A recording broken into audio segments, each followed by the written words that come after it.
ਸਤਿ ਸ਼੍ਰੀ ਅਕਾਲ ਜੀ। ਮੈਂ ਲਵਪ੍ਰੀਤ ਕੌਰ ਹਾਜ਼ਰ ਹਾਂ ਜੀ ਕੌਰ ਜਸਵੰਤ ਜਸ ਦੁਆਰਾ ਲਿਖੀ ਗਈ ਅੱਜ ਦੀ ਕਹਾਣੀ ਲੈ ਕੇ। ਕਹਾਣੀ ਨੂੰ ਸ਼ੁਰੂ ਕਰਨ ਤੋਂ ਪਹਿਲਾਂ ਬੇਨਤੀ ਹੈ ਜੀ, ਪਲੀਜ਼ ਵੀਡੀਓ ਨੂੰ ਲਾਈਕ ਕਰ ਦਿਓ ਜੀ ਤੇ ਕਮੈਂਟ ਕਰਕੇ ਜ਼ਰੂਰ ਦੱਸਿਓ ਕਿ ਤੁਹਾਨੂੰ ਕਹਾਣੀ ਕਿੱਦਾਂ ਦੀ ਲੱਗੀ। ਆਓ ਸ਼ੁਰੂ ਕਰਦੇ ਹਾਂ। ਕਹਿੰਦੇ ਰਿਸ਼ਤੇ ਤੁਰ ਅੰਦਰੋਂ ਬਣ ਕੇ ਆਉਂਦੇ ਨੇ। ਇਹ ਗੱਲ ਸੱਚ ਵੀ ਹੈ, ਪਰ ਰਿਸ਼ਤਾ ਜੋੜਨ ਲੱਗੇ ਦੋਨਾਂ ਪਰਿਵਾਰਾਂ ਦੀ ਸਹਿਮਤੀ ਤੇ ਮੁੰਡਾ ਕੁੜੀ ਦੀ ਤਸੱਲੀ ਜ਼ਰੂਰ ਕਰਵਾ ਲੈਣੀ ਚਾਹੀਦੀ ਆ। ਕਿਸੇ ਵੀ ਜ਼ਬਰਦਸਤੀ ਵਿੱਚ ਤੇ ਮਾਂ-ਬਾਪ ਭੈਣ ਭਾਈਆਂ ਦੇ ਅਨੁਸਾਰ ਜੁੜ ਕੇ ਜ਼ਿੰਦਗੀ ਭਰ ਕਿਤੇ ਖੁਦ ਨੂੰ ਨਾ ਕੋਸਦਾ ਰਹੇ ਬੰਦਾ। ਹਾਲਾਂਕਿ ਮਾਂ-ਬਾਪ ਤੇ ਭੈਣ ਭਾਈ ਕਦੇ ਵੀ ਮਾੜਾ ਨਹੀਂ ਸੋਚਦੇ, ਨਾ ਹੀ ਮਾੜਾ ਲੋਚਦੇ ਹਨ, ਪਰ ਕਈ ਵਾਰ ਹਾਲਾਤ ਹੀ ਇਹੋ ਜਿਹੇ ਹੋ ਜਾਂਦੇ ਜਾਂ ਇਨਸਾਨ ਦੀ ਮੱਤ ਮਾਰ ਦਿੱਤੀ ਜਾਂਦੀ ਜਾਂ ਖੁਦ ਹੀ ਮਰ ਜਾਂਦੀ ਹੈ। ਪਰਮਿੰਦਰ ਚਾਰੇ ਭੈਣ ਭਰਾਵਾਂ ਵਿੱਚੋਂ ਛੋਟਾ ਸੀ, ਇਸ ਲਈ ਲਾਡਲਾ ਵੀ ਸੀ। ਬਾਕੀ ਭੈਣ ਭਾਈ ਤਾਂ ਪੜ੍ਹ ਗਏ, ਪਰ ਉਹ ਲਾੜ ਵਿੱਚ ਸਕੂਲ ਨਹੀਂ ਜਾਂਦਾ ਸੀ ਤੇ ਅਖੀਰ ਪੜ੍ਹਨ ਤੋਂ ਹੀ ਰਹਿ ਗਿਆ। ਪਰਮਿੰਦਰ ਨੂੰ ਮਸ਼ੀਨਰੀ ਨਾਲ ਬਹੁਤ ਪਿਆਰ ਸੀ। ਪੜ੍ਹਿਆ ਉਹ ਹੈ ਨਹੀਂ ਸੀ, ਇਸ ਲਈ ਹੋਰ ਕੋਈ ਕੰਮ ਤਾਂ ਕਰ ਨਹੀਂ ਸੀ ਸਕਦਾ। ਇਸ ਲਈ ਘਰਦਿਆਂ ਉਸ ਨੂੰ ਟਰੈਕਟਰ ਲੈ ਦਿੱਤਾ, ਜਿਸ ਨਾਲ ਆਪਣੀ ਜ਼ਮੀਨ ਦੀ ਖੇਤੀ ਵੀ ਕਰਦਾ ਤੇ ਵਹਾਈ ਤੇ ਲੋਕਾਂ ਦੀ ਜ਼ਮੀਨ ਵੀ ਵਾਹ ਆਉਂਦਾ, ਜਿਸ ਨਾਲ ਉਸ ਦਾ ਕੰਮਕਾਰ ਚੱਲ ਪਿਆ ਸੀ। ਵੱਡੇ ਭਰਾ ਤੇ ਭੈਣਾਂ ਦੇ ਵਿਆਹ ਕਰਨ ਤੋਂ ਬਾਅਦ ਉਸ ਲਈ ਵੀ ਰਿਸ਼ਤੇ ਲੱਭਣੇ ਸ਼ੁਰੂ ਹੋ ਗਏ। ਘਰ-ਬਾਰ ਵਧੀਆ ਬਣਿਆ ਹੋਇਆ ਸੀ ਤੇ ਜ਼ਮੀਨ ਵੀ ਖੁੱਲ੍ਹੀ ਸੀ, ਜੋ ਦੋਨਾਂ ਭਾਈਆਂ ਲਈ ਵਾਧੂ ਸੀ। ਪਰਮਿੰਦਰ ਸੂਰਤ ਰੰਗ ਰੂਪ ਦਾ ਵੀ ਸੋਹਣਾ ਸੀ, ਜਿਸ ਨਾਲ ਹਰ ਕੋਈ ਉਸ ਨੂੰ ਪਸੰਦ ਕਰ ਚਲਾ ਜਾਂਦਾ ਸੀ।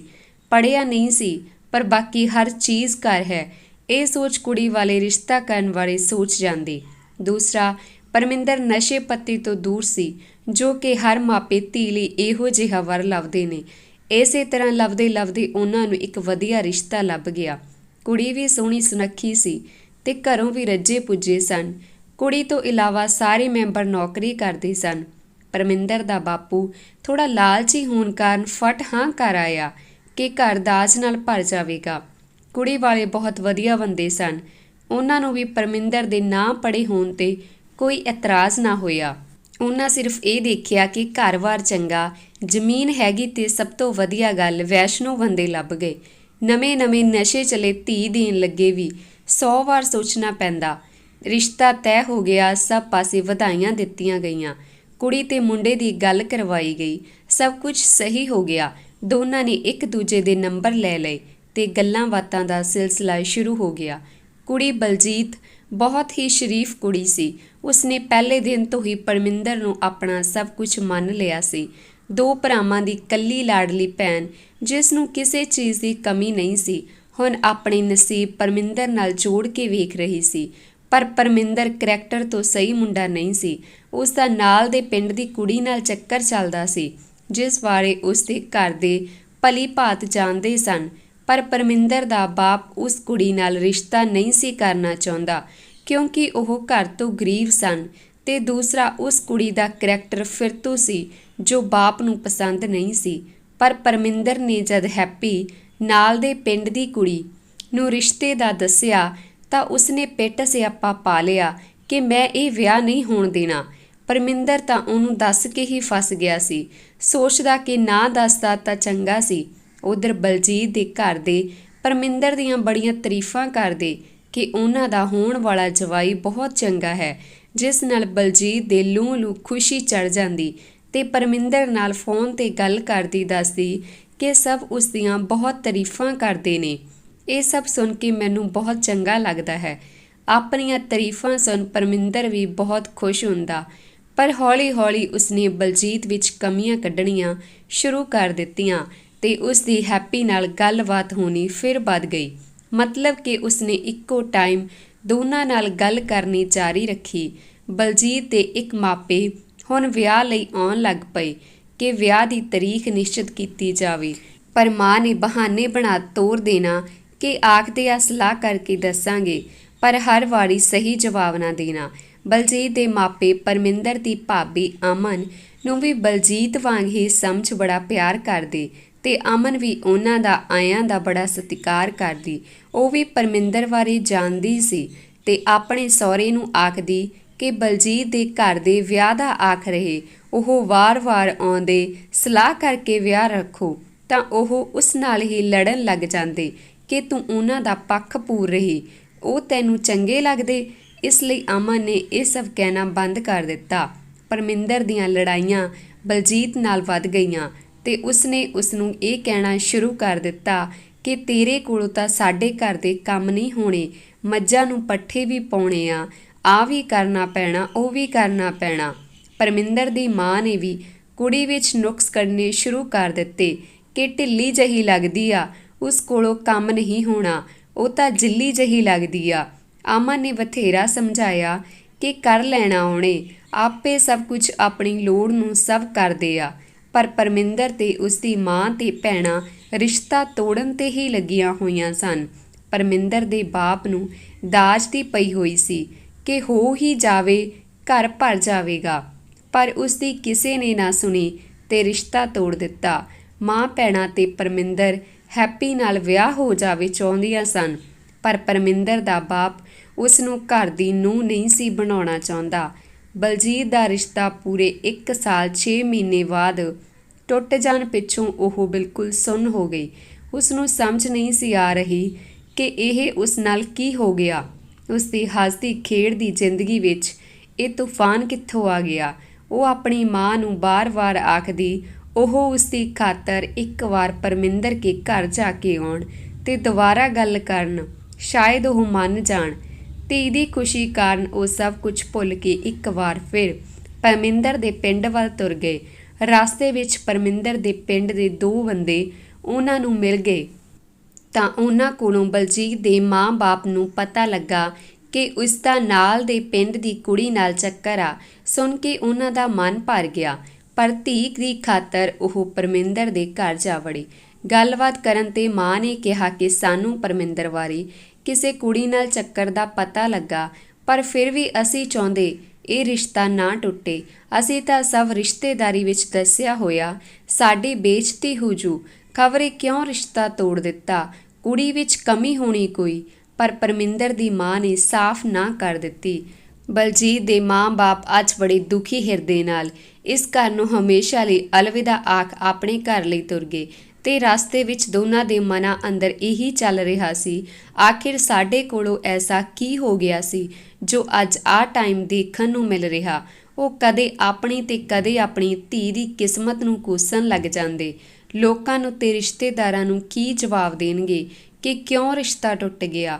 ਉਹ ਇਹ ਸਭ ਸੋਚ-ਸੋਚ ਕੇ ਪਰੇਸ਼ਾਨ ਹੁੰਦੇ ਜਾ ਰਹੇ ਸਨ। ਘਰ ਪਹੁੰਚ ਚਿਹਰੇ ਦੇ ਹਾਵ ਭਾਵ ਸਭ ਬਿਆਨ ਕਰ ਹੀ ਰਹੇ ਸਨ। ਉਹਨਾਂ ਨੂੰ ਦੱਸਣ ਦੀ ਲੋੜ ਹੀ ਨਹੀਂ ਪਈ। ਉਸ ਰਾਤ ਘਰ ਵਿੱਚ ਪੱਕਿਆ ਪਕਾਇਆ ਇੱਦਾਂ ਹੀ ਪਿਆ ਰਿਹਾ ਭੋਜਨ। ਕਿਸੇ ਨੇ ਕੁਝ ਨਾ ਖਾਧਾ। ਖਾਂਦੇ ਵੀ ਕਿਵੇਂ, ਧੀ ਦੀਆਂ ਖੁਸ਼ੀਆਂ ਲੁੱਟ-ਪੁੱਟ ਗਈਆਂ ਸਨ। ਮਾਂ ਬਾਰ-ਬਾਰ ਬਲਜੀਤ ਨੂੰ ਪੁੱਛਦੀ, ਤੂੰ ਕੁਝ ਵੱਧ ਘੱਟ ਤਾਂ ਨਹੀਂ ਬੋਲੀ? ਪਰਮਿੰਦਰ ਤਾਂ ਚੰਗਾ ਮੁੰਡਾ ਸੀ, ਉਸ ਨੂੰ ਕੀ ਹੋ ਗਿਆ? ਉਸਨੇ ਕਿਉਂ ਅਚਾਨਕ ਨਾ ਕਰ ਦਿੱਤੀ? ਪਰ ਬਲਜੀਤ ਤਾਂ ਗੁੰਮ-ਸੁੰਮ ਹੋਈ ਪਈ ਸੀ। ਉਸ ਨੂੰ ਕੋਈ ਹੋਸ਼ ਹੀ ਨਹੀਂ ਸੀ। ਇਹ ਜ਼ਖਮ ਜਲਦੀ ਭਰਦੇ ਵੀ ਨਹੀਂ। 1.5 ਸਾਲ ਕਿਤੇ ਥੋੜ੍ਹਾ ਹੁੰਦਾ, 1000 ਯਾਦਾਂ ਸੀਨੇ ਅੰਦਰ ਘਰ ਜਾਂਦੀਆਂ ਜੋ ਘੜੀ ਮੁੜੀ ਰਿਸ ਕੇ ਮਨਾਂ ਮੋਹੀ ਦਰਦ ਦਿੰਦੀਆਂ ਨੇ। ਬਲਜੀਤ ਦਾ ਇਸ ਸਦਮੇ ਨਾਲ ਬਿਮਾਰ ਹੋਣਾ ਲਾਜ਼ਮੀ ਸੀ। ਉਹਦੇ ਭਰਾ ਜੋ ਭੈਣ ਨੂੰ ਬਹੁਤ ਪਿਆਰ ਕਰਦੇ ਸੀ, ਕਹਿੰਦੇ ਫਿਕਰ ਨਹੀਂ ਕਰਨਾ, ਹੋਰ ਵਧੀਆ ਰਿਸ਼ਤਾ ਮਿਲ ਜੂ। ਸਾਡੀ ਭੈਣ ਵਿੱਚ ਕਿਤੇ ਕੋਈ ਕਮੀ ਥੋੜ੍ਹੀ ਆ। ਕਮੀ ਤਾਂ ਉਸ ਵਿੱਚ ਹੋਣੀ ਜੋ ਛੱਡ ਗਿਆ। ਉਹ ਸਾਡੀ ਭੈਣ ਦੇ ਲਾਇਕ ਹੀ ਨਹੀਂ ਸੀ। ਭਾਬੀਆਂ ਨੇ ਵੀ ਇਹੀ ਸਮਝਾਉਣ ਦੀ ਕੋਸ਼ਿਸ਼ ਕਰਨੀ, ਪਰ ਬਲਜੀਤ ਹੀ ਜਾਣਦੀ ਸੀ ਕਿ ਉਸ 'ਤੇ ਕੀ ਬੀਤ ਰਹੀ ਸੀ। ਉਧਰ ਪਰਮਿੰਦਰ ਦੇ ਰਿਸ਼ਤਾ ਟੁੱਟ ਜਾਣ 'ਤੇ ਹੈਪੀ ਬਹੁਤ ਖੁਸ਼ ਸੀ ਤੇ ਉਹ ਕਹਿੰਦੀ, ਤੂੰ ਡੈਡੀ ਨੂੰ ਮਨਾ, ਮੈਂ ਤਾਂ ਆਉਣ ਨੂੰ ਤਿਆਰ ਹਾਂ। ਪਰਮਿੰਦਰ ਨੇ ਆਪਣੇ ਬਾਪ ਨਾਲ ਗੱਲ ਕੀਤੀ। ਉਸਨੇ ਕਿਹਾ, ਮੈਂ ਗਰੀਬ ਘਰ ਦੀ ਕੁੜੀ ਨਹੀਂ ਲੈ ਕੇ ਆਉਣੀ, ਉਹਨਾਂ ਤਾਂ ਕੁਝ ਦੇਣਾ ਵੀ ਨਹੀਂ। ਘਰ ਵਿੱਚ ਕਲੇਸ਼ ਰੋਸ ਰਹਿਣ ਲੱਗਾ। ਅਮਨ ਨੇ ਵੀ ਆਪਣੇ ਸਹੁਰੇ ਨੂੰ ਸਮਝਾਉਣਾ ਕਿ ਹੁਣ ਤਾਂ ਮੰਨ ਜਾਓ, ਜਿੱਥੇ ਕਹਿੰਦਾ ਕਰ ਦਿਓ। ਪਹਿਲਾਂ ਹੀ ਵਧੀਆ ਰਿਸ਼ਤਾ ਤੁਸੀਂ ਛੱਡ ਚੁੱਕੇ, ਰਹਿਣਾ ਤਾਂ ਇਹਨਾਂ ਨੇ ਹੀ ਆ। ਪਰਮਿੰਦਰ ਜਿੱਥੇ ਕਹਿ ਰਿਹਾ ਉੱਥੇ ਹੀ ਕਰ ਦਿਓ। ਫਿਰ ਭੈਣਾਂ ਤੇ ਮਾਂ ਸੋਚਣ ਲੱਗ ਗਈਆਂ ਕਿ ਵਾਕਿਆ ਹੀ ਹੈਪੀ ਦੇ ਘਰਦਿਆਂ ਕੁਝ ਨਹੀਂ ਦੇਣਾ, ਸਾਰਾ ਕੁਝ ਪਰਮਿੰਦਰ ਨੂੰ ਆਪ ਹੀ ਕਮਾ ਕੇ ਲੈਣਾ ਪੈਣਾ। ਇੱਦਾਂ ਕਰਦੇ ਕੋਈ ਹੋਰ ਰਿਸ਼ਤਾ ਦੇਖਦੇ ਤੇ ਉਹ ਹੋਰ ਰਿਸ਼ਤਾ ਲੱਭਣ ਲੱਗ ਗਏ। ਬੜੇ ਲੋਕਾਂ ਨੂੰ ਰਿਸ਼ਤੇ ਦੀ ਦੱਸ ਪਾਈ ਤੇ ਇੱਕ ਵਿਚੋਲਾ ਮਿਲ ਗਿਆ। ਉਸਨੇ ਇੱਕ ਰਿਸ਼ਤਾ ਦੱਸਿਆ ਜਿਨ੍ਹਾਂ ਦੀ ਇੱਕੋ ਇੱਕ ਕੁੜੀ ਤੇ ਇੱਕ ਮੁੰਡਾ ਸੀ। ਘਰ-ਬਾਰ ਵਧੀਆ ਸੀ, ਕੁੜੀ ਬਹੁਤ ਸੋਹਣੀ ਸੀ। ਦੇਖ ਦਿਖਾਲੇ ਬਾਅਦ ਰਿਸ਼ਤਾ ਤੈਅ ਹੋ ਗਿਆ। ਸ਼ਗਨ ਦੋਨਾਂ ਵੱਲੋਂ ਪਾ ਦਿੱਤਾ ਗਿਆ ਤੇ ਪਰਮਿੰਦਰ ਦੀ ਫੈਮਿਲੀ ਖੁਸ਼ੀ-ਖੁਸ਼ੀ ਘਰ ਆ ਗਈ। ਘਰ ਆ ਕੇ ਪਰਮਿੰਦਰ ਆਖਣ ਲੱਗਾ, ਮੈਨੂੰ ਤਾਂ ਕੁੜੀ ਮੋਟੀ ਲੱਗ ਰਹੀ ਆ, ਇਸ ਨਾਲੋਂ ਤਾਂ ਬਲਜੀਤ ਵਧੀਆ ਸੀ। ਤੁਸੀਂ ਕਹਿ ਕੇ ਮੇਰੇ ਕੋਲੋਂ ਬਲਜੀਤ ਨੂੰ ਨਾਂਹ ਕਰਵਾ ਦਿੱਤੀ ਸੀ। ਮੈਨੂੰ ਤਾਂ ਇਹ ਕੁੜੀ ਮੋਟੀ ਲੱਗ ਰਹੀ ਆ। ਵੱਡੇ ਭਰਾ ਤੇ ਭਾਬੀ ਨੇ ਸਮਝਾਇਆ, ਪਰਮਿੰਦਰ ਏਦਾਂ ਨਹੀਂ ਕਰੀਦਾ ਹੁੰਦਾ। ਜੇ ਨਹੀਂ ਸੀ ਪਸੰਦ ਉੱਥੇ ਦੱਸਣਾ ਸੀ। ਹੁਣ ਸ਼ਗਨ ਪੈ ਗਿਆ, ਹੁਣ ਸਭ ਸਹੀ ਆ। ਕੋਈ ਮੋਟੀ ਨਹੀਂ, ਕੁੜੀ ਤਾਂ ਬਹੁਤ ਸੋਹਣੀ ਆ। ਸਮਝਾ ਬੁਝਾ ਕੇ ਉਹ ਰਾਤ ਤਾਂ ਲੰਘਾ ਲਈ, ਪਰ ਅਗਲੀ ਸਵੇਰ ਪਰਮਿੰਦਰ ਨੇ ਫਿਰ ਉਹੀ ਰੱਟ ਲਗਾ ਲਈ ਕਿ ਕੁੜੀ ਮੋਟੀ ਆ। ਉਹਨਾਂ ਨੂੰ ਫੋਨ ਕਰਕੇ ਨਾ ਕਰ ਦੋ, ਮੈਂ ਨਹੀਂ ਕਰਵਾਉਣਾ ਉੱਥੇ ਵਿਆਹ। ਅਖੀਰ 10-15 ਦਿਨ ਬਾਅਦ ਵਿਚੋਲੇ ਨੂੰ ਆਖ ਨਾ ਕਰ ਦਿੱਤੀ ਗਈ। ਪਰਮਿੰਦਰ ਵੱਲੋਂ ਇੱਕ ਹੋਰ ਕੁੜੀ ਦਾ ਦਿਲ ਤੋੜਿਆ ਗਿਆ ਤੇ ਇੱਕ ਹੋਰ ਘਰ ਵਿੱਚ ਖੁਸ਼ੀਆਂ ਤੋਂ ਪਹਿਲਾਂ ਹੀ ਗਮੀ ਦਾ ਮਾਹੌਲ ਬਣਾ ਦਿੱਤਾ ਗਿਆ। ਹੁਣ ਪਰਮਿੰਦਰ ਦੀ ਹੈਪੀ ਨਾਲ ਗੱਲਬਾਤ ਹੋਣੀ ਵੱਧ ਗਈ। ਉਹ ਉਸ ਨਾਲ ਵਿਆਹ ਕਰਵਾਉਣ ਲਈ ਨਵੇਂ-ਨਵੇਂ ਬਹਾਨੇ ਬਣਾਉਂਦਾ ਰਹਿੰਦਾ। ਇੱਦਾਂ ਹੀ 4-5 ਮਹੀਨੇ ਬੀਤ ਗਏ। ਇੱਕ ਦਿਨ ਪਰਮਿੰਦਰ ਦੀ ਭਾਬੀ ਨੇ ਦੱਸਿਆ ਕਿ ਬਲਜੀਤ ਦਾ ਰਿਸ਼ਤਾ ਆਪਣੇ ਨੇੜੇ ਦੇ ਪਿੰਡ ਹੋਇਆ, ਕਿਉਂਕਿ ਬਲਜੀਤ ਦੀ ਭਾਬੀ ਦਾ ਨੰਬਰ ਅਜੇ ਵੀ ਅਮਨ ਕੋਲ ਹੈਗਾ ਸੀ। 10 ਦਿਨ ਤੱਕ ਉਸ ਦਾ ਵਿਆਹ ਅਤੇ ਬਲਜੀਤ ਦੀ ਭਾਬੀ ਨੇ ਉਸਦੇ ਘਰ ਵਾਲੇ ਨਾਲ ਫੋਟੋ ਵੀ ਸੈਂਡ ਕਰ ਦਿੱਤੀ, ਜਿਸ ਨੂੰ ਦੇਖ ਕੇ ਪਰਮਿੰਦਰ ਬੜਾ ਉਦਾਸ ਹੋ ਗਿਆ। ਉਹ ਸੋਚਣ ਲੱਗਾ, ਹਾਂ ਬਲਜੀਤ ਸ਼ਰੀਫ ਕੁੜੀ ਸੀ, ਮੰਮੀ ਤੇ ਦੀਦੀ ਹੋਰਾਂ ਨੇ ਮੈਨੂੰ ਨਾ ਕਰਵਾ ਦਿੱਤੀ। ਉਸ ਦਿਨ ਤੋਂ ਉਹ ਖੁਦ ਨੂੰ ਕੋਸ਼ਦਾ ਰਿਹਾ ਤੇ ਉਦਾਸ ਬੈਠਾ ਰਹਿੰਦਾ। ਜਿਸ ਦਿਨ ਬਲਜੀਤ ਦਾ ਵਿਆਹ ਸੀ ਉਸ ਦਿਨ ਪਰਮਿੰਦਰ ਨੇ ਬਿਨਾਂ ਵਜ੍ਹਾ ਘਰ ਵਿੱਚ ਬਹੁਤ ਕਲੇਸ਼ ਕੀਤਾ। ਸਭ ਨਾਲ ਬਿਨਾਂ ਕਿਸੇ ਕਾਰਨ ਤੋਂ ਲੜੀ ਗਿਆ। ਸ਼ਾਇਦ ਉਸ ਨੂੰ ਬਲਜੀਤ ਦੇ ਕਿਸੇ ਹੋਰ ਨਾਲ ਵਿਆਹੇ ਜਾਣ 'ਤੇ ਦੁੱਖ ਹੋ ਰਿਹਾ ਸੀ। ਆਖਿਰ ਬਲਜੀਤ ਦਾ ਵਿਆਹ ਤਾਂ ਹੋ ਗਿਆ ਤੇ ਅਮਨ ਨੂੰ ਬਲਜੀਤ ਦੀ ਭਾਬੀ ਤੋਂ ਪਤਾ ਲੱਗਿਆ ਕਿ ਉਹ ਬਹੁਤ ਖੁਸ਼ ਹੈ। ਮੁੰਡਾ ਵੀ ਬਹੁਤ ਵਧੀਆ ਮਿਲ ਗਿਆ, ਜਿਸ ਤੋਂ ਪਰਮਿੰਦਰ ਚਿੜ ਜਾਂਦਾ। ਪਰਮਿੰਦਰ ਅਕਸਰ ਖਿਝਦਾ ਰਹਿੰਦਾ ਤੇ ਪਰੇਸ਼ਾਨ ਰਹਿਣ ਲੱਗਾ, ਜਿਸ ਨੂੰ ਦੇਖਦੇ ਘਰ ਦੇ ਫਿਰ ਪਰਮਿੰਦਰ ਲਈ ਰਿਸ਼ਤਾ ਲੱਭਣ ਲੱਗ ਗਏ। ਬੜੀ ਭੱਜ ਦੌੜ ਤੋਂ ਬਾਅਦ ਰਿਸ਼ਤਾ ਲੱਭ ਗਿਆ ਤੇ ਰਿਸ਼ਤਾ ਦੇਖਣ ਗਏ, ਨਾਲ ਹੀ ਵਿਆਹ ਪੱਕਾ ਕਰ ਦਿੱਤਾ। ਵਿਆਹ ਵਿੱਚ ਮਹਿਜ 25 ਦਿਨ ਰੱਖੇ ਗਏ। ਕੁੜੀ ਵਾਲਿਆਂ ਨੇ ਵੀ ਆਪਣੀਆਂ ਤਿਆਰੀਆਂ ਕਰਨੀਆਂ ਸ਼ੁਰੂ ਕਰ ਦਿੱਤੀਆਂ ਤੇ ਮੁੰਡੇ ਵਾਲਿਆਂ ਨੇ ਵੀ। ਕੁੜੀ ਨੇ BA ਕੀਤੀ ਹੋਈ ਸੀ ਤੇ ਪ੍ਰਾਈਵੇਟ ਨੌਕਰੀ ਕਰ ਰਹੀ ਸੀ। ਪਤਾ ਨਹੀਂ ਕੁੜੀ ਦੇ ਘਰਦਿਆਂ ਨੇ ਇੱਕ ਅਨਪੜ੍ਹ ਨਾਲ ਕੁੜੀ ਤੋਰਨ ਲਈ ਕਿਉਂ ਸੋਚ ਲਿਆ ਸੀ। ਇੱਕ ਅਨਪੜ੍ਹ ਨੂੰ ਪੜ੍ਹੀ ਲਿਖੀ ਕੁੜੀ ਮਿਲ ਗਈ ਸੀ, ਜਿਸ ਕਾਰਨ ਉਸ ਵਿੱਚ ਆਪਣੇ ਸੋਹਣੇਪਨ ਤੇ ਘਮੰਡ ਹੋ ਰਿਹਾ ਸੀ ਕਿ ਉਹ ਸੋਹਣਾ। ਇਸ ਲਈ ਕੁੜੀ ਵਾਲਿਆਂ ਰਿਸ਼ਤਾ ਕਰ ਦਿੱਤਾ। ਜਦੋਂ ਵਿਆਹ ਵਿੱਚ 10 ਦਿਨ ਬਾਕੀ ਰਹਿ ਗਏ ਤਾਂ ਪਰਮਿੰਦਰ ਵਿਆਹ ਤੋਂ ਫਿਰ ਮੁੱਕਰ ਗਿਆ ਕਿ ਮੈਂ ਨਹੀਂ ਕਰਵਾਉਣਾ, ਕੁੜੀ ਸੋਹਣੀ ਨਹੀਂ ਆ, ਮੈਂ ਹੈਪੀ ਨਾਲ ਕਰਵਾਉਣਾ ਵਿਆਹ। ਘਰ ਵਿੱਚ ਪਰੇਸ਼ਾਨੀ ਵੱਧ ਗਈ, ਕਿਉਂਕਿ ਹੁਣ ਤਾਂ ਸਭ ਕੁਝ ਹੋ ਗਿਆ ਸੀ। ਕਾਰਡ ਛਪ ਗਏ ਸਨ ਤੇ ਹੁਣ ਤਾਂ ਨਿੱਕੇ-ਮੋਟੇ ਕੰਮ ਹੀ ਬਾਕੀ ਸਨ। ਪਰ ਪਰਮਿੰਦਰ ਬਾਰ-ਬਾਰ ਘਰ ਬੋਲ ਰਿਹਾ ਸੀ ਕਿ ਫੋਨ ਕਰਕੇ ਉਹਨਾਂ ਨੂੰ ਕਹਿ ਦਿਓ ਅਸੀਂ ਵਿਆਹ ਨਹੀਂ ਕਰਨਾ। ਬਚਨ ਸਿੰਘ, ਤੇਰਾ ਦਿਮਾਗ ਤਾਂ ਖਰਾਬ ਨਹੀਂ ਹੋ ਗਿਆ? ਤੂੰ ਆ ਕੀ ਬੋਲ ਰਿਹਾ? ਹੁਣ ਕਿਵੇਂ ਨਾ ਕਰ ਦਈਏ? ਵਿਆਹ ਤਾਂ ਸਿਰ 'ਤੇ ਆ ਗਿਆ। ਮੈਂ ਕਹਿ ਰਿਹਾ ਤੇਰੀ ਮੱਤ ਮਾਰੀ ਗਈ ਆ। ਮੇਰੀ ਮੱਤ ਮਾਰੀ ਗਈ ਜਾਂ ਤੁਹਾਡੀ ਮਾਰੀ ਗਈ? ਜਦੋਂ ਮੈਂ ਕਹਿ ਰਿਹਾ ਮੇਰਾ ਉਸ ਕੁੜੀ ਨਾਲ ਵਿਆਹ ਕਰ ਦਿਓ, ਤੁਸੀਂ ਕਿਉਂ ਨਹੀਂ ਕਰ ਰਹੇ? ਮਾਂ, ਪਰਮਿੰਦਰ ਮੇਰੀ ਗੱਲ ਮੰਨ ਪੁੱਤ, ਸਾਡੀ ਬੇਇੱਜ਼ਤੀ ਬਹੁਤ ਹੋ ਜਾਣੀ। ਤੂੰ ਸਮਝਦਾ ਕਿਉਂ ਨਹੀਂ? ਅਸੀਂ ਇੰਨਾ ਪੈਸਾ ਕੁੜੀ ਵਾਲਿਆਂ ਨੂੰ ਕਿੱਥੋਂ ਦੇਣਾ? ਬੇਬੇ ਮੈਂ ਕੀ ਕਰਾਂ? ਤੁਸੀਂ ਹਮੇਸ਼ਾ ਆਪਣਾ ਹੀ ਸੋਚੀ ਜਾਇਓ, ਮੇਰਾ ਨਾ ਸੋਚਿਓ ਕੁਝ। ਇੰਨਾ ਆਖ ਉਹ ਕੁਰਸੀ ਨੂੰ ਲੱਤ ਮਾਰ ਗੇਟ ਤੋਂ ਬਾਹਰ ਵੱਲ ਨੂੰ ਤੁਰ ਗਿਆ। ਚਾਹੇ ਵਿਆਹ ਵਿੱਚ 10 ਦਿਨ ਬਾਕੀ ਰਹਿ ਗਏ ਸਨ, ਪਰ ਕਿਸੇ ਨੇ ਵੀ ਕੋਈ ਵੀ ਖਰੀਦੋ ਫਰੋਖਤ ਨਾ ਕੀਤੀ, ਕਿਉਂਕਿ ਜਦ ਮੁੰਡਾ ਹੀ ਨਹੀਂ ਮੰਨ ਰਿਹਾ ਸੀ ਤਾਂ ਸਮਾਨ ਕੀ ਖਰੀਦਣ। ਦਿਨ ਤੋਂ ਰਾਤ ਬੀਤ ਗਈ ਪਰ ਪਰਮਿੰਦਰ ਘਰ ਵਾਪਸ ਨਾ ਆਇਆ। ਮਾਂ-ਬਾਪ ਤੇ ਭਰਾ ਭਰਜਾਈ ਪਰੇਸ਼ਾਨ ਸਨ ਕਿ ਕਿਉਂ ਵਾਪਸ ਨਹੀਂ ਆਇਆ, ਕਿੱਥੇ ਚਲਾ ਗਿਆ। ਘਰ ਦੇ ਵਾਰ-ਵਾਰ ਫੋਨ ਕਰਨ ਤੇ ਪਰਮਿੰਦਰ ਫੋਨ ਨਹੀਂ ਚੁੱਕ ਰਿਹਾ ਸੀ। ਭਰਾ ਨੇ ਪਰਮਿੰਦਰ ਦੇ ਦੋਸਤਾਂ ਨੂੰ ਫੋਨ ਕਰ ਪੁੱਛਿਆ ਤਾਂ ਉਹਨਾਂ ਕਿਹਾ ਸਾਨੂੰ ਨਹੀਂ ਪਤਾ, ਸਾਡਾ ਫੋਨ ਵੀ ਉਹ ਚੁੱਕ ਨਹੀਂ ਰਿਹਾ। ਅਗਲੀ ਸਵੇਰ ਹੀ ਬਾਪ ਪਰਮਿੰਦਰ ਦੀ ਮਾਂ ਨੂੰ ਲੈ ਕੇ ਕਿਸੇ ਸਿਆਣੇ ਬਾਬੇ ਕੋਲ ਚਲਾ ਗਿਆ ਤੇ ਉਹਨਾਂ ਸਾਰੀ ਗੱਲ ਸਿਆਣੇ ਨੂੰ ਦੱਸੀ। ਸਿਆਣੇ ਨੇ ਦੱਸਿਆ ਕਿ ਜਿਸ ਕੁੜੀ ਨਾਲ ਤੁਹਾਡੇ ਮੁੰਡੇ ਦਾ ਚੱਕਰ ਚੱਲ ਰਿਹਾ, ਉਸ ਦੇ ਘਰਦਿਆਂ ਨੇ ਮੁੰਡੇ ਨੂੰ ਕੁਝ ਕਰ ਦਿੱਤਾ ਹੈ, ਤਾਂ ਹੀ ਉਹ ਨਾ ਕਰ ਰਿਹਾ ਹੈ। ਇਸ ਦਾ ਉਪਾਅ ਕਰਵਾ ਲਓ, 5100 ਰੁਪਏ ਲੱਗਣਗੇ। ਬਚਨ ਸਿੰਘ ਨੇ 5100 ਰੁਪਏ ਕੱਢ ਕੇ ਸਿਆਣੇ ਦੇ ਮੂਹਰੇ ਧਰ ਦਿੱਤੇ ਤੇ ਕਿਹਾ, ਬਾਬਾ ਜੀ ਸਾਡਾ ਕੰਮ ਹਰ ਹਾਲ ਵਿੱਚ ਹੋਣਾ ਚਾਹੀਦਾ, ਨਹੀਂ ਤਾਂ ਸਾਡੀ ਬੇਇੱਜ਼ਤੀ ਬਹੁਤ ਹੋਵੇਗੀ। ਬਾਬੇ ਨੇ ਝੱਟ ਨੋਟਾਂ ਦੀ ਥੈਲੀ ਚੁੱਕੀ, ਤੇ ਬੋਲਿਆ, ਸਰਦਾਰਾ ਫਿਕਰ ਹੀ ਨਾ ਕਰ, ਹੁਣ ਬੇਫਿਕਰ ਹੋ ਕੇ ਘਰ ਜਾ, ਸਮਝ ਸਭ ਕਰਨ ਕਰਾਉਣ ਵਾਲਿਆਂ ਵੱਲ ਹੀ ਮੁੜ ਗਿਆ। ਸੁਰਜੀਤ ਪਰਮਿੰਦਰ ਦੀ ਮਾਂ, ਬਾਬਾ ਜੀ ਮੇਰਾ ਪੁੱਤ ਅੱਜ ਘਰ ਤਾਂ ਆ ਜਾਏਗਾ ਨਾ? ਬੀਬੀ ਮੈਂ ਕਹਿ ਰਿਹਾ ਤੂੰ ਫਿਕਰ ਨਾ ਕਰ, ਸ਼ਾਮ ਤੱਕ ਮੁੰਡਾ ਘਰ ਆ ਜਾਏਗਾ ਤੇ ਵਿਆਹ ਲਈ ਵੀ ਮੰਨ ਜਾਏਗਾ। ਦੋਨੋਂ ਇਹ ਸੋਚਦੇ ਸੋਚਦੇ ਘਰ ਵੱਲ ਚੱਲ ਪਏ ਤੇ ਕਹੇ ਬਾਬੇ ਦੀ ਕਹੀ ਗੱਲ ਸੱਚ ਹੋ ਜਾਵੇ। ਸੁਰਜੀਤ ਤੇ ਬਚਨ ਸਿੰਘ ਘਰ ਆ ਚੁੱਕੇ ਸਨ, ਪਰ ਪਰਮਿੰਦਰ ਅਜੇ ਤੱਕ ਘਰ ਨਹੀਂ ਸੀ ਆਇਆ ਤੇ ਨਾ ਹੀ ਉਹ ਫੋਨ ਚੁੱਕ ਰਿਹਾ ਸੀ। ਉਸਨੇ ਕਈ ਦਿਨਾਂ ਤੋਂ ਘਰ ਤੋਂ ਰੋਟੀ ਨਹੀਂ ਖਾਧੀ। ਸਾਰਿਆਂ ਨੂੰ ਪਰਮਿੰਦਰ ਦੀ ਫਿਕਰ ਹੋ ਰਹੀ ਸੀ ਕਿ ਉਹ ਕਿਤੇ ਕੁਝ ਗਲਤ ਨਾ ਕਰ ਲਵੇ। ਦਿਨ ਬੀਤਦੇ ਜਾ ਰਹੇ ਸੀ ਤੇ ਹੁਣ ਮਹਿਜ ਵਿਆਹ ਵਿੱਚ 5 ਦਿਨ ਬਾਕੀ ਸਨ। ਸਭ ਨੂੰ ਸਮਝ ਨਹੀਂ ਆ ਰਹੀ ਸੀ ਕਿ ਉਹ ਕੀ ਕਰਨ ਤੇ ਕੀ ਨਾ ਕਰਨ। ਜਦ ਕੋਈ ਵੀ ਗੱਲ ਸਿਰੇ ਲੱਗਦੀ ਨਾ ਦਿਸੀ ਤਾਂ ਬਚਨ ਸਿੰਘ ਨੇ ਫੈਸਲਾ ਕੀਤਾ ਕਿ ਕੁੜੀ ਵਾਲਿਆਂ ਨੂੰ ਨਾ ਕਰਦੇ ਨੇ, ਫਿਰ ਬੇਇੱਜ਼ਤੀ ਹੀ ਆ ਕਰਵਾ ਲਵਾਂਗੇ। ਅਜੇ ਨੰਬਰ ਹੀ ਲਗਾਇਆ ਸੀ ਕਿ ਪਰਮਿੰਦਰ ਆ ਗਿਆ। ਉਹ ਬਹੁਤ ਗੁੱਸੇ ਵਿੱਚ ਲਾਲ ਹੋਇਆ ਕਮਰੇ ਵੱਲ ਚਲਾ ਗਿਆ। ਸਾਰੇ ਉਸਦੇ ਪਿੱਛੇ ਕਮਰੇ ਵਿੱਚ ਚਲੇ ਗਏ। ਪਰਮਿੰਦਰ ਤੂੰ ਠੀਕ ਨਹੀਂ ਲੱਗ ਰਿਹਾ, ਕੀ ਹੋਇਆ ਤੈਨੂੰ? ਤੇਰਾ ਮੂੰਹ ਕਿਉਂ ਸੁੱਜਿਆ ਹੋਇਆ? ਕੁਛ ਨਹੀਂ ਹੋਇਆ, ਮੈਨੂੰ ਠੀਕ ਆ, ਮਰਨ ਨਹੀਂ ਲੱਗਾ। ਨਾ ਪੁੱਤ ਇੱਦਾਂ ਕਿਉਂ ਬੋਲ ਰਿਹਾ? ਅਸੀਂ ਕਿਤੇ ਤੇਰਾ ਮਾੜਾ ਸੋਚ ਰਹੇ ਤੁਸੀਂ ਮਾੜਾ? ਪਹਿਲਾਂ ਮੇਰਾ ਰਿਸ਼ਤਾ ਤੜਵਾ ਦਿੱਤਾ, ਹੁਣ ਜਿੱਥੇ ਕਹਿ ਰਿਹਾ ਉੱਥੇ ਨਹੀਂ ਕਰ ਰਹੇ। ਇਸ ਤੋਂ ਮਾੜਾ ਹੋਰ ਕੀ ਹੋ ਸਕਦਾ? ਦੋਸਤਾਂ ਤੇ ਰਿਸ਼ਤੇਦਾਰਾਂ ਦੇ ਸਮਝਾਉਣ ਤੇ ਅਖੀਰ ਪਰਮਿੰਦਰ ਮੰਨ ਗਿਆ ਸੀ ਤੇ ਅਗਲੇ ਦਿਨ ਘਰਦਿਆਂ ਨੇ ਸ਼ਾਪਿੰਗ ਕਰਨੀ ਸ਼ੁਰੂ ਕਰ ਦਿੱਤੀ। ਉਹ ਜਾਣਦੇ ਸਨ ਕਿੰਨਾ ਮੁਸੀਬਤਾਂ ਵਿੱਚੋਂ ਉਹ ਨਿਕਲੇ ਸਨ ਤੇ ਦੇਖਦੇ ਦੇਖਦੇ ਵਿਆਹ ਦਾ ਦਿਨ ਆ ਗਿਆ। ਪਰਮਿੰਦਰ ਲਾੜਾ ਬਣਿਆ ਹੋਇਆ ਸੀ ਤੇ ਘਰ ਦੇ ਡਰ ਰਹੇ ਸਨ ਕਿਤੇ ਪਰਮਿੰਦਰ ਦਾ ਦਿਮਾਗ ਫਿਰ ਨਾ ਘੁੰਮ ਜਾਵੇ।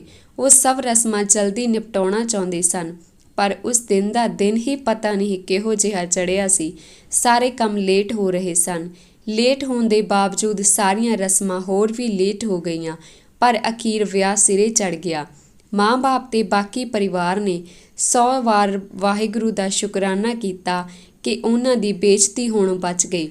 ਪਰ ਸ਼ਗਨ ਦੀ ਸਟੇਜ 'ਤੇ ਬੈਠਾ ਪਰਮਿੰਦਰ ਭਾਵਕ ਹੋ ਗਿਆ ਸੀ। ਉਸ ਦੀਆਂ ਅੱਖਾਂ ਵਿੱਚੋਂ ਨਿਕਲਦੇ ਹੰਝੂ ਦੇਖ ਭਰਾ ਨੇ ਉਸ ਨੂੰ ਸਮਝਾਇਆ ਕਿ ਸਿਆਣਾ ਬਣ, ਇੱਦਾਂ ਨਹੀਂ ਕਰੀਦਾ। ਕੋਈ ਸੋਚੂਗਾ ਮੁੰਡੇ ਨੂੰ ਕੀ ਹੋ ਗਿਆ, ਰੋਣਾ ਤਾਂ ਕੁੜੀ ਨੂੰ ਚਾਹੀਦਾ। ਉਸ ਸਮੇਂ ਪਰਮਿੰਦਰ ਸੋਚ ਰਿਹਾ ਸੀ ਕਿ ਵਿਆਹ ਦੇ ਵਾਅਦੇ ਕਿਸੇ ਹੋਰ ਨਾਲ ਕੀਤੇ ਸੀ ਤੇ ਹੋ ਕਿਸੇ ਹੋਰ ਨਾਲ ਗਿਆ। ਇਹ ਕੀ ਕਿਸਮਤ ਦਾ ਖੇਲ ਬਣਿਆ ਮੇਰੇ ਨਾਲ। ਪਰਮਿੰਦਰ ਨੇ ਮਨਦੀਪ ਨੂੰ ਸਮਝਣਾ ਸ਼ੁਰੂ ਕੀਤਾ ਤਾਂ ਉਸ ਨੂੰ ਸਭ ਚੰਗਾ ਲੱਗਣ ਲੱਗਾ। ਹਫ਼ਤੇ ਕੁ ਬਾਅਦ ਉਹ ਆਪਣੇ ਵੱਡੇ ਭਰਾ ਨੂੰ ਕਹਿਣ ਲੱਗਾ, ਯਾਰ ਸਭ ਸਹੀ ਤਾਂ ਹੈ, ਇਹ ਮੈਂ ਐਵੇਂ ਗੱਲ ਨੂੰ ਸੀਰੀਅਸ ਹੀ ਲੈ ਗਿਆ। ਪਰਮਿੰਦਰ ਤੇਰੀ ਸਮੱਸਿਆ ਇਹ ਆ ਕਿ ਤੂੰ ਲੋਕਾਂ ਦੀਆਂ ਗੱਲਾਂ ਵਿੱਚ ਆ ਜਾਨਾ ਤੇ ਆਪਣਾ ਹੀ ਨੁਕਸਾਨ ਕਰਵਾ ਬੈਠਦਾ। ਇਹ ਤਾਂ ਚੱਲ ਗੱਲ ਹੀ ਸਾਰੀ ਸੰਜੋਗਾਂ ਦੀ ਆ, ਪਰ ਬਲਜੀਤ ਵੀ ਮਾੜੀ ਕੁੜੀ ਨਹੀਂ ਸੀ, ਪਰ ਤੂੰ ਉਸ ਨਾਲ ਬਹੁਤ ਮਾੜਾ ਕੀਤਾ। ਪਰ ਤੂੰ ਵਾਅਦਾ ਕਰਕੇ ਮਨਦੀਪ ਨੂੰ ਹਮੇਸ਼ਾ ਖੁਸ਼ ਰੱਖੇਗਾ ਤੇ ਕਦੇ ਕਿਸ ਦੀਆਂ ਗੱਲਾਂ ਵਿੱਚ ਆ ਕੇ ਉਸ 'ਤੇ ਸ਼ੱਕ ਨਹੀਂ ਕਰੇਗਾ। ਪਹਿਲਾਂ ਆਪਣੇ ਦਿਲ ਤੇ ਦਿਮਾਗ ਦੀ ਸੁਣੀ। ਲੋਕ ਸਲਾਹਾਂ ਦਿੰਦੇ ਪਰ ਸਾਥ ਨਹੀਂ, ਸਾਥ ਤਾਂ ਜੀਵਨ ਸਾਥੀ ਹੀ ਦੇਵੇਗਾ ਜਾਂ ਫਿਰ ਤੇਰਾ ਪਰਿਵਾਰ। ਇਸ ਲਈ ਹੁਣ ਸਮਝ ਤੋਂ ਕੰਮ ਲਈ ਤੇ ਇਮਾਨਦਾਰੀ ਨਾਲ ਰਿਸ਼ਤਾ ਨਿਭਾਈ। ਹੈਪੀ ਦਾ ਖਿਆਲ ਨਾ ਲਿਆਈ ਦਿਲ ਵਿੱਚ। ਹੁਣ ਜੋ ਵੀ ਹੈ ਮਨਦੀਪ ਹੀ ਹੈ ਤੇਰੇ ਲਈ। ਜੋ ਵੀ ਪਿੱਛੇ ਹੋ ਗਿਆ ਉਸ ਨੂੰ ਬੀਤਿਆ ਸਮਾਂ ਸਮਝ ਕੇ ਭੁੱਲ ਜਾ ਤੇ ਨਵੀਂ ਜ਼ਿੰਦਗੀ ਦੀ ਸ਼ੁਰੂਆਤ ਅੱਜ ਤੋਂ ਕਰ। ਸਮਝ ਗਿਆ? ਪਰਮਿੰਦਰ ਨੇ ਵੱਡੇ ਭਰਾ ਨੂੰ ਘੁੱਟ ਕੇ ਜੱਫੀ ਪਾ ਲਈ। ਬੰਦਾ ਸੋਚਦਾ ਕੁਝ ਹੋਰ ਹੈ ਤੇ ਹੋ ਕੁਝ ਹੋਰ ਜਾਂਦਾ, ਪਰ ਜਿੱਥੇ ਉਸ ਸੱਚੇ ਪਾਤਸ਼ਾਹ ਦੇ ਘਰ ਤੋਂ ਸੰਜੋਗ ਜੁੜ ਕੇ ਆਉਂਦੇ ਨੇ, ਅਖੀਰ ਨੂੰ ਉੱਥੇ ਹੀ ਜੁੜਨਾ ਪੈਂਦਾ ਹੈ। ਧੰਨਵਾਦ ਜੀ। ਜੇਕਰ ਕਹਾਣੀ ਵਧੀਆ ਲੱਗੀ ਲਾਈਕ ਕਰਨਾ, ਸ਼ੇਅਰ ਕਰਨਾ ਤੇ ਕਮੈਂਟ ਕਰਨਾ ਤੇ ਸਾਡੇ ਚੈਨਲ ਨੂੰ ਜ਼ਰੂਰ ਸਬਸਕ੍ਰਾਈਬ ਕਰਨਾ। ਧੰਨਵਾਦ ਜੀ।